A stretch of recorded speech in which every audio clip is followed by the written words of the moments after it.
High court ने एक decision दिया था कि मोटरवे के ऊपर जब आपकी गाड़ियां जो है वो पाइलअप होना शुरू हो जाएंगी, जब ये तो फिर मोटरवे का क्या फ़ायदा जब आपकी गाड़ियां मोटर पे एक लंबी लाइन लग जाती थी due to the toll tax payment. औज़ु बिल्लाहि मिनश शैतानिर रजीम, बिस्मिल्लाहिर रहमानिर रहीम।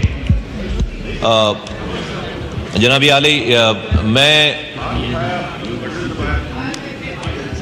इस कश्मीर के मसले पे तमाम पाकिस्तान के जो लोगों की फीलिंग्स है हम भी वही शेयर करते हैं। इस ऐवान ने बात कर ली, लेकिन अभी जो है वो ऑपोजिशन की तरफ से जिस तरह का जिन पॉइंट्स का जिक्र किया गया, मैं सिर्फ रिकॉल कराना चाहता हूँ, कोई पॉइंट स्कोरिंग नहीं, रिकॉल कराना चाहता हूँ। पाकिस्तान एक न्यूक्लियर स्टेट था है जब ये कश्मीर का मामला हुआ है। उससे पहले साबिक वज़ीर आज़म साहब अमेरिका से दौरा करके आए थे और कहा था कि हमने जो है वर्ल्ड कप जीत लिया है। सर ये ज़रा सर ये हाउस को ज़रा डिस्टर्ब हो रहा है।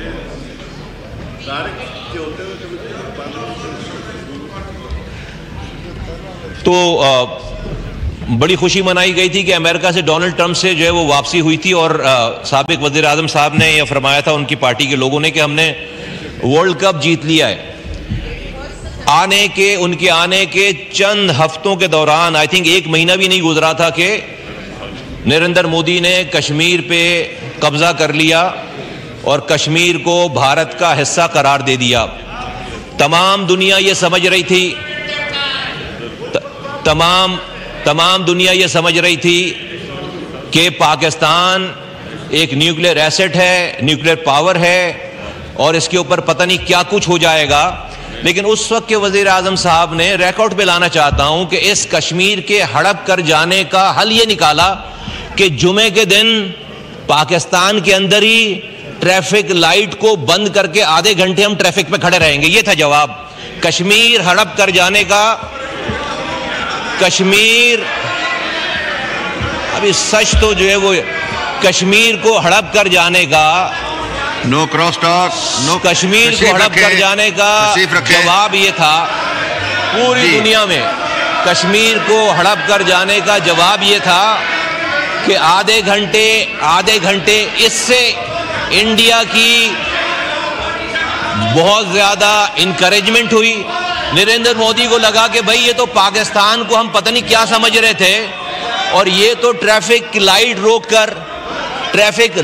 रोक कर आधे घंटे अपने ही मुल्क में पूरी दुनिया में तमाशा बना हमारा कि हमारा जिस कॉज के लिए हम 70 सालों से लड़ रहे हैं, कश्मीरियों को जो है वो हमने ये जवाब दिया कि हम अपने मुल्क में आधे घंटे के लिए ट्रैफिक लाइट रोककर जुमे के दिन खड़े हो जाएंगे।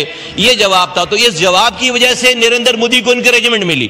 तो जब पुराना जिक्र किया करें ना तो सारे सियाह को सबाक के साथ जिक्र किया करें।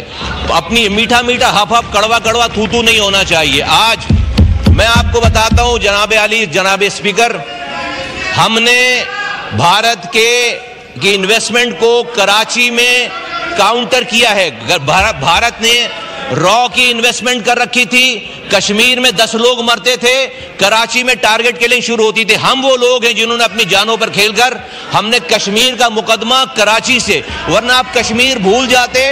आप कराची के लिए उन्होंने काउंटर, कराची में उन्होंने रॉ ने, इंडिया ने एक काउंटर, कश्मीर को काउंटर करने के लिए टेररिज्म का नेटवर्क बना रखा था। ये वो MQM है और वहां के लोग हैं जिन्होंने इस पिछले 10 सालों में सारे नैरेटिव को, सारे टेररिज्म को खत्म किया। यहाँ पे हमने कश्मीर की जंग कराची की सड़कों पर, हमें इसकी अपनी जानों का नजराना पेश करना पड़ा है। तो कश्मीर के मसले पर कोई कॉम्प्रोमाइज नहीं है। लेकिन अगर साबका हुकूमतें जो है वो जिस तरह से जवाब देना चाहिए था इंडिया को, अगर उस तरह जवाब देती और ट्रैफिक लाइट रोककर सिर्फ और सिर्फ अपना मजाक ना उड़वाती तो आज कश्मीरियों का जो है वो हशर आज से ज्यादा अच्छा होता। अभी भी वक्त है, हमें कोई कॉन्क्रीट बात करनी चाहिए, कोई कॉन्क्रीट कदम उठाना चाहिए। बहुत शुक्रिया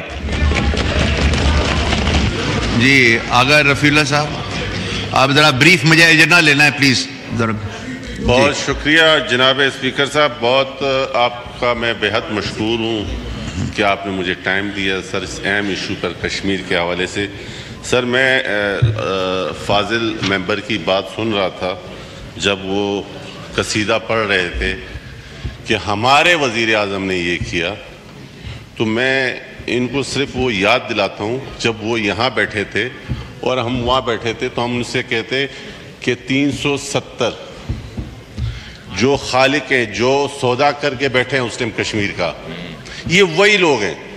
आज किस मुंह से ये बात करते हैं कि हमने ये किया? आप वो शख्स हैं जिन्होंने उस कश्मीर के ऊपर सौदा किया जिस पर शहीद जुल्फकार अली भुट्टो साहब कहते थे कि हम नींद में भी ये बात नहीं सोच सकते, ये गुमान में भी नहीं ला सकते कि कश्मीर के ऊपर किसी किस्म का कंप्रोमाइज होगा।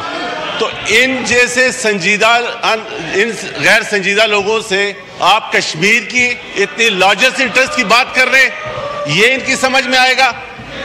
ये वो लोग हैं जो कि सिर्फ और सिर्फ इस पार्लियामेंट में अपने टीएडीए और एक अदद मोबाइल उठा के वीडियो बना के किस तरीके से अपने उन वर्करों को जिनको इन्होंने झूठे दिलासे दिए हैं उनसे अपनी जान छुड़ाते हैं। ना इस हाउस में ये अवाम की बात करेंगे, ना ये यहाँ पर कश्मीर की कोई बात करना जानते हैं। आप देखें, कश्मीर की बात हुई, आखिर में लाके कहा जी वही रोना धोना कि हमारा क्या बनेगा, हमारे साथ, आपके साथ जो हो रहा है वो आपके अमाल हैं, वो आपके। तो जनाब स्पीकर साहब के कश्मीर के ऊपर इसमें कोई दो राय नहीं है, लेकिन कश्मीर के ऊपर इस टाइम जो मजालिम हो रहे हैं, जो जुल्म हो रहे हैं, मैं इस चीज़ को हैरान हूँ कि ये हमारी मुस्लिम ममालिक इस इशू को ख़ास तौर से जो यूएन के मुआहदे हैं उसके मुताबिक ही कर दें, तो भी एक इंसानियत के ख़िलाफ़ जो तज़लील हो रही है, इंसानियत सोच जो वहाँ मुजालिम हो रहे हैं, एक दुनिया की सबसे बड़ी जेल डिक्लेयर है वो। तो इसके लिए हम सब क्रॉस ऑफ द बोर्ड इस पर मुत्तफिक हैं कि कश्मीर के ऊपर कोई समझौता नहीं होगा, जो ये करके बैठे हैं। बहुत शुक्रिया। शुक्रिया जी। अभी एजेंडा लेना नहीं, अभी नहीं, अभी इसने ये एजेंडा में ले लूँ उसके बाद जी, प्लीज़ जी। Calling attention notice item number 2 Syed Wasim Hussain. नहीं जी, ऑपोजिशन को भी मौका मिला, डोगर साहब ने बोला, इधर भी पीएमएलएन को भी मिला, पीपल्स पार्टी को भी मिला, एमपीओ को भी मिला। नहीं डिप्टी स्पीकर साहब, ये एजेंडा के बाद, एजेंडा के बाद पूरा दिन कश्मीर पे, इसके बाद जी वसीम साहब पढ़ें। वज़ीर बराए मवासलात की तवज्जो अवाम में गहरी तशवीश के बाइस बनने वाली फौरी अवामी अहमियत की हामिल की जानिब से दिलाएंगे, जो कि कराची हैदराबाद मोटरवे M9 के मुख्तलिफ मकामात पे इजाफी टूल टैक्स वसूल किए जाने से मुतल्लिक है। जी, इसको कौन एड्रेस करेंगे? पार्लिमानी सेक्रेटरी फॉर